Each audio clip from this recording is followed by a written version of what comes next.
Bonjour à tous. Aujourd'hui, j'ai le Motorola Edge 70 Pro et nous allons corriger le scintillement de l'écran ou la teinte verdâtre.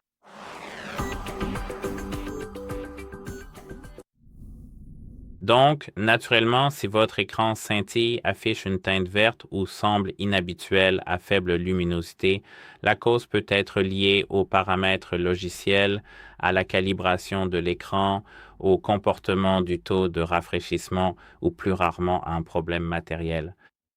Nous pouvons donc commencer par redémarrer notre appareil. Maintenez le bouton d'alimentation et le bouton de volume haut. Appuyez en fait. Vous n'avez pas besoin de maintenir. Il suffit d'appuyer puis de toucher redémarrer. Un problème temporaire du pilote graphique ou d'affichage peut parfois provoquer le scintillement. Faites cela est vérifié si le problème réapparaît. Si le problème revient, il faudra aller plus loin. Bien sûr, si vous ne voyez pas de scintillement de l'écran, puis que tout à coup cela apparaît, redémarrez simplement votre téléphone à nouveau. Si cela ne revient pas, je veux dire, si le problème ne réapparaît pas et qu'après quelques semaines il revient, vous pouvez simplement revenir sur cette vidéo et consulter d'autres astuces. Mais si un simple redémarrage vous a aidé et que vous ne voyez plus ce problème, je pense que cela devrait suffire et vous pouvez simplement redémarrer votre téléphone de temps en temps. Donc, la deuxième solution consiste à augmenter la luminosité de l'écran. Il suffit donc d'aller dans le panneau de contrôle, de l'ouvrir et d'augmenter la luminosité de l'écran. Augmenter la luminosité à un niveau compris entre 40 et 60%, car les problèmes de teinte verte sont souvent les plus visibles à des niveaux de luminosité très faibles sur les écrans OLED. Donc, si vous avez une image sombre ou grise en mode sombre, allons dans les paramètres. Ici, affichage, et ici j'ai aussi ce niveau de luminosité ou ce pourcentage, et vous pouvez activer le thème sombre. Voyez si la teinte disparaît ou s'améliore. Si cela ne se produit qu'à une luminosité très faible, cela peut être lié aux caractéristiques de l'écran OLED ou à un calibrage logiciel. Ici, si nous sommes effectivement à l'étape de la prochaine solution, faites défiler vers le bas et activez l'option Prévention du scintillement. Comme vous pouvez le voir ici, il est indiqué « Empêcher l'écran de scintiller dans les environnements sombres ». L'activation de cette option peut provoquer du bruit à l'écran et une distorsion des couleurs. C'est la même chose qu'avec la lumière nocturne. Désactivez la lumière nocturne.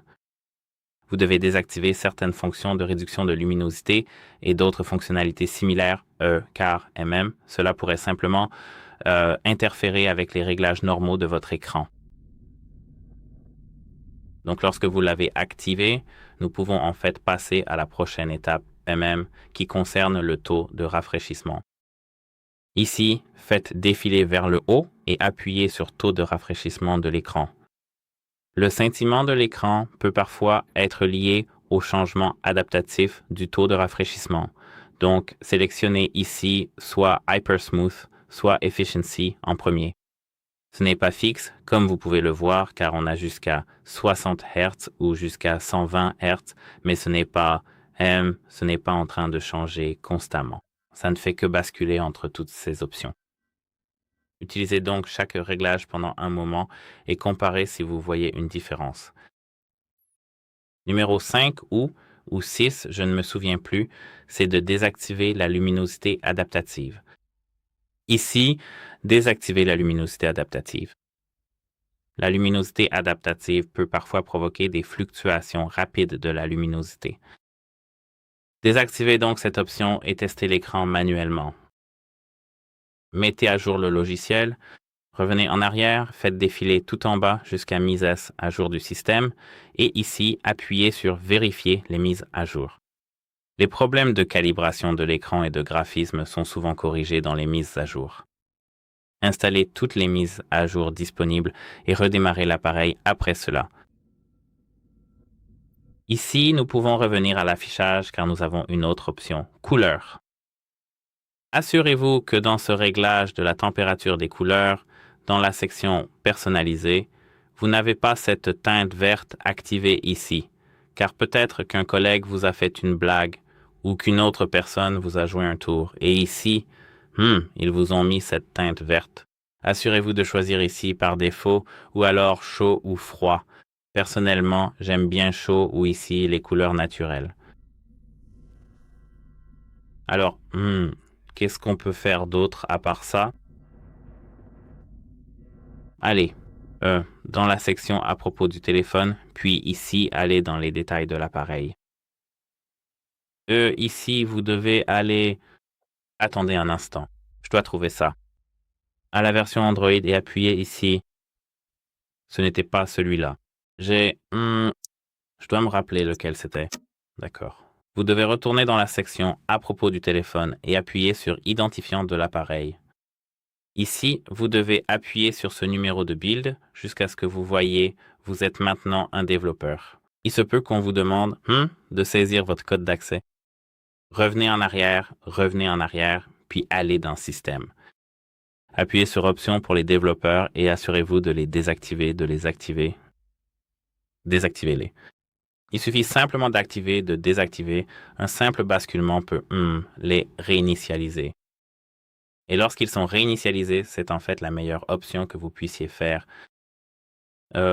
Si vous avez fait à la main des modifications auparavant, comme des réglages forcés du taux de rafraîchissement, des réglages inhabituels de l'espace colorimétrique ou quelque chose comme ça, désactivez-les simplement et remettez tout comme avant.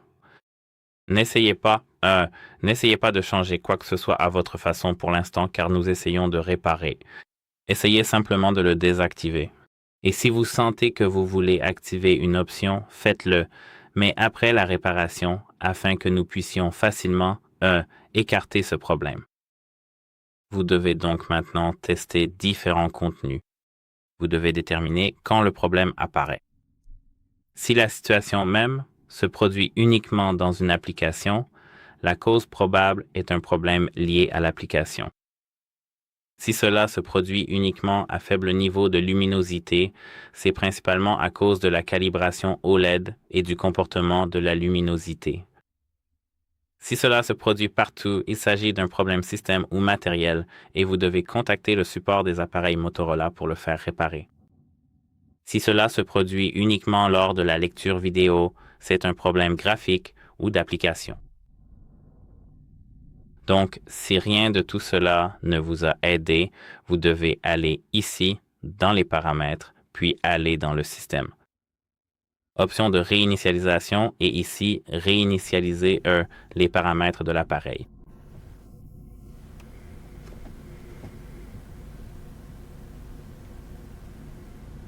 Maintenant, vous avez tout redémarré. Vous avez en fait tout réinitialisé. Chaque paramètre que vous avez jamais configuré sur votre appareil. Mais cela devrait écarter certains paramètres, vous voyez. Et la dernière étape logicielle que vous devez faire et que vous pouvez effectivement faire, c'est d'effectuer une réinitialisation d'usine. Mais avant de réinitialiser, sauvegardez vos données importantes. Effectuez ensuite une réinitialisation d'usine, puis testez l'affichage avant de réinstaller les applications. Si le problème persiste immédiatement après la réinitialisation, il est peu probable que le logiciel soit la cause principale. Donc, si toutes ces solutions logicielles n'ont pas fonctionné pour vous, il vous suffit de contacter le support officiel de Motorola et ils vous aideront à résoudre le problème. Parce que j'ai énuméré ici les signes possibles d'une défaillance matérielle, comme par exemple une teinte visible en permanence sur l'écran, un scintillement lors des écrans de démarrage, l'affichage de lignes verticales, une teinte qui s'aggrave avec le temps, ou si le problème a commencé après une chute, un choc ou une exposition à l'eau. Vous devez absolument vous rendre au support agréé de l'appareil et ils le répareront pour vous.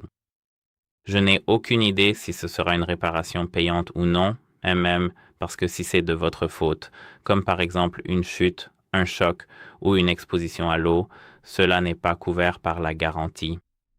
Mais si vous n'avez rien fait, cela sera probablement, gratuit. Bien sûr, si vous avez une garantie et si elle est toujours valable, si ce n'est pas après la date, d'accord. Donc, je pense que c'est tout pour cette vidéo. Si vous avez trouvé cela utile, merci de vous abonner à la chaîne et de laisser un like sous notre vidéo. Comme je l'ai dit, c'est tout. J'espère que cela vous aidera et au revoir.